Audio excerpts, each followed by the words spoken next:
Hi friends, welcome back to PF education Telugu.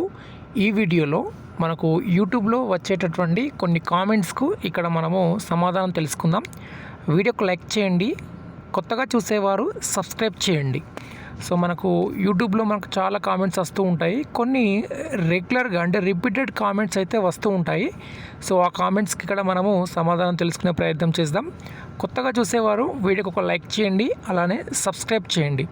చాలామంది మనకు రెగ్యులర్గా అడిగేటటువంటి ఒక కామెంట్ ఏంటంటే, భయ్యా నేను ఇప్పుడు ఒక కంపెనీలో డ్యూటీ చేస్తూ ఉన్నాను, ఇప్పుడు నాకు యూఏఎన్ నెంబర్ అనేది కంటిన్యూ ఉంది, ఓకే, అంటే డ్యూటీ అనేది నేను చేస్తున్నా కాబట్టి ఇన్ కేస్ రేపు ఎగ్జిట్ అయిన తర్వాత ఇక్కడ నేను టోటల్ పిఎఫ్ అమౌంట్ తీసుకున్న తర్వాత నేను వేరే కంపెనీ జాయిన్ అవుతాను కదా, జాయిన్ అయిన తర్వాత అక్కడ వేరే యూఏఎన్ క్రియేట్ అవుతుందా, అంటే వేరే యూనివర్సల్ అకౌంట్ నెంబర్ క్రియేట్ అవుతుందా అని అడుగుతున్నారు. అలా క్రియేట్ అవ్వదండి. ఒక యూఏఎన్ నెంబర్కు మీకు ఆధార్ లింక్ ఉందనుకోండి, అదే యూఏఎన్ నెంబరు నెక్స్ట్ కంపెనీలో కూడా కంటిన్యూ అవుతూ ఉంటుంది. కొత్త యూఏఎన్ నెంబర్ అనేది క్రియేట్ అవ్వదు. గతంలో అయితే క్రియేట్ అయ్యేది, అప్పుడు ఆధార్ మ్యాండేటరీ లేదు కదా, కాబట్టి అప్పుడు వేరే కంపెనీ జాయిన్ అయినప్పుడు మీకు వేరే యూఏఎన్ నెంబర్ అనేది క్రియేట్ అయ్యేది. అందువలన కొందరికి పాత ఉద్యోగులకు 2 యూఏఎన్ నెంబర్లు 3 యూఏఎన్ నెంబర్లు కూడా ఉండేవి. ఎప్పుడు 2020 కంటే ముందు. ఇప్పుడు ఒకే యూఏఎన్ నెంబరు కంటిన్యూ అవుతూ ఉంటుంది, రెండో యూఏఎన్ నెంబర్ అయితే క్రియేట్ అవ్వదు. ఓకే, నెక్స్ట్ మరొక కామెంట్ ఏంటంటే, సో బ్రదర్ నేను ఒక కంపెనీలో 10 ఇయర్స్ డ్యూటీ చేశాను, సో ఇప్పుడు నాకు పిఎఫ్ వద్దు అని అనుకుంటున్నాను, ఎందుకంటే నేను పిఎఫ్ తీసుకుంటే నాకు ఇక్కడ ఏం అవసరమైతే లేదు, కాబట్టి నేను ఒక 5 ఇయర్స్ తర్వాత పిఎఫ్ అమౌంట్ తీసుకుంటాను, అంతవరకు ఈ పిఎఫ్ డబ్బులు పిఎఫ్ దగ్గర ఉంటాయి కదా, దీనికి ప్రతి సంవత్సరం ఇంట్రెస్ట్ అనేది యాడ్ అవుతుందా అని అంటున్నారు. ఎస్, మీకు పిఎఫ్ అవసరం లేకపోతే పిఎఫ్ ఆఫీస్ దగ్గరే నీ అమౌంట్ ఉంటాయి భద్రంగా, వాటికి ఎవ్రీ ఇయర్ 8% చొప్పున ఇంట్రెస్ట్ అనేది యాడ్ అవుతూ ఉంటుంది. కానీ అలా పిఎఫ్ దగ్గర మీ డబ్బులు ఉంచడం అంత సేఫ్టీ అయితే కాదు. సేఫ్టీ కాదు అంటే ఎందుకంటున్నానంటే, సేఫ్టీ పరంగా కాదు, పిఎఫ్ ఎప్పుడైతే మీరు కావాలని విత్డ్రా చేసుకుంటారో అప్పుడు క్లెయిమ్ రిజెక్ట్ అయ్యేదానికి ఎక్కువ అవకాశం అయితే ఉంటుంది. నేను చాలా క్లెయిమ్ చూస్తూ ఉంటాను.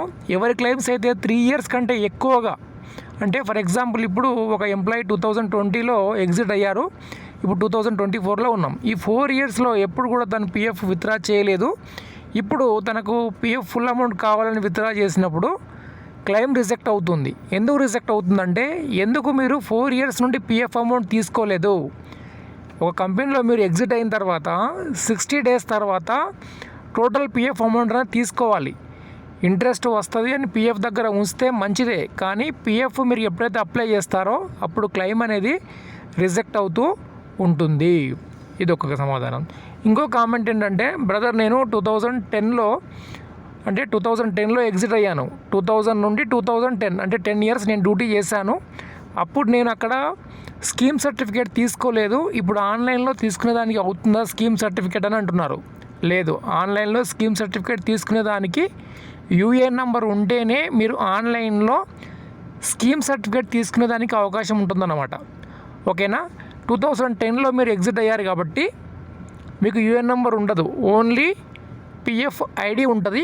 ఆ పిఎఫ్ ఐడి ఉంటే సంబంధిత పిఎఫ్ ఆఫీస్కి వెళ్ళి మీరు యూఏఎన్ నెంబర్ని పొందవచ్చు, లేదా ఆఫ్లైన్లోనే మీరు స్కీమ్ సర్టిఫికేట్ అప్లై చేయాల్సి ఉంటుంది. మరొక డౌట్ ఏంటంటే, చాలామందికి వచ్చేటటువంటి బేసిక్ డౌట్, ఇప్పుడు డౌట్ అనేది కాదు, పిఎఫ్ ఆఫీస్ వాళ్ళు అలా క్రియేట్ చేశారు, నేమ్ కరెక్షన్ కానీ డేట్ ఆఫ్ బర్త్ కరెక్షన్ కానీ లేదంటే మరే ఇతర కరెక్షన్స్ అయినా ఇప్పుడు ఆన్లైన్లో అవుతున్నాయండి, మీరు అన్నీ ఆన్లైన్లో చేసుకోండి అని అంటున్నారు.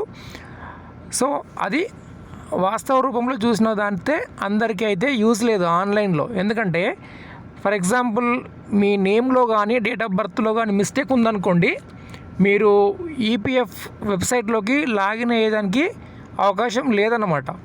ఆన్లైన్లో ఎవరు చేసుకోగలరు అంటే, name date of birth correct ఉండి మీ దగ్గర యూఏఎన్ నెంబర్ పాస్వర్డ్ ఉండి లాగిన్ అయిన తర్వాత మేనేజ్ ఆప్షన్లో వెళ్ళి జాయింట్ డిక్లరేషన్ ఆన్లైన్లో మనం సబ్మిట్ చేసి కరెక్షన్ చేసుకోవచ్చు. కానీ ఇది అందరికీ అయితే ఉపయోగకరంగా ఉండదు. ఇది ఒక డౌట్. మరో డౌట్ ఏంటంటే, బ్రదర్ నాకు యూఏఎన్ నెంబర్కి మొబైల్ నెంబర్ అనేది లింక్ లేదు, ఆన్లైన్లో మొబైల్ నెంబర్ లింక్ చేసేదానికి అవకాశం ఉంటుందా అని అంటున్నారు. ఆన్లైన్లో మొబైల్ నెంబర్ లింక్ చేసేదానికి అవకాశం ఉంటుంది. కానీ ఎప్పుడు ఆల్రెడీ మీ దగ్గర యూఏఎన్ నెంబర్ పాస్వర్డ్ ఉండి మీరు లాగిన్ అయినుంటే మీరు ఆన్లైన్లో మొబైల్ నెంబర్ చేంజ్ చేయొచ్చు. కానీ ఇంతవరకు మీ యూఏఎన్ నెంబర్కి మొబైల్ నెంబర్ లింకు లేదు, మొదటిసారి మొబైల్ నెంబర్ లింక్ చేయాలనుకుంటున్నారు, ఇలాంటి కేసులో మీకు జాయింట్ డిక్లరేషన్ ద్వారా ఆఫ్లైన్లో మొబైల్ నెంబర్ అనేది లింక్ చేసుకోవచ్చు, ఆన్లైన్లో లింక్ అవ్వదు. మరో క్వశ్చన్ ఏంటంటే బ్రదర్, ఇప్పుడు మనకు కొత్తగా ఈపీఎఫ్ఓ వారు ఇల్నెస్ రీజన్ ద్వారా మనకు ఆటో క్లెయిమ్ అనేది సెటిల్ చేస్తామంటున్నారు కదా, ఇది నిజమేనా? అంటే మనకు ఈపీఎఫ్ఓ అయితే సర్క్యులర్ జారీ చేసింది, ఆటో క్లెయిము ₹1,00,000 వరకు మనకు క్లెయిమ్ సెటిల్ చేస్తామని చెప్తున్నారు. అది వాస్తవ రూపంలో వెళ్ళేదానికి మనం ఏదైనా క్లెయిమ్ అప్లై చేసి చూస్తేనే మనకు అర్థమవుతుంది. ఎందుకంటే ఈపీఎఫ్ఓ సర్క్యులర్లో ఉండేది ఒకటి ఉంటుంది, వాస్తవంగా జరిగేది ఒకటి ఉంటుంది. కాబట్టి ఈపీఎఫ్ఓ జాయింట్ డిక్లరేషన్ ఆన్లైన్లో తీసుకొచ్చింది, అందరికీ ఉపయోగపడుతుందని అనుకున్నారు. కానీ అది ఎవరికి ఉపయోగకరంగా లేదు ప్రస్తుతానికి. సో ఇవి ప్రస్తుతానికి మనకు రిపీటెడ్గా వస్తున్నటువంటి కామెంట్స్. వీడియోకి లైక్ చేయండి, సబ్స్క్రైబ్ చేయండి. Thank you.